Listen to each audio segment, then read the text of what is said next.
I will tell you, you got to be careful when you do this, because if you get this stuff on, this is the hardest part of this, by the way.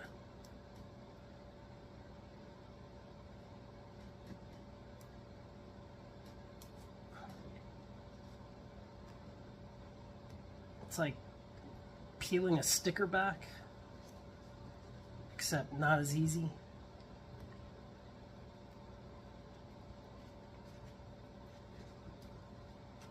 So this is basically for an emergency repair, and my goal is to hold this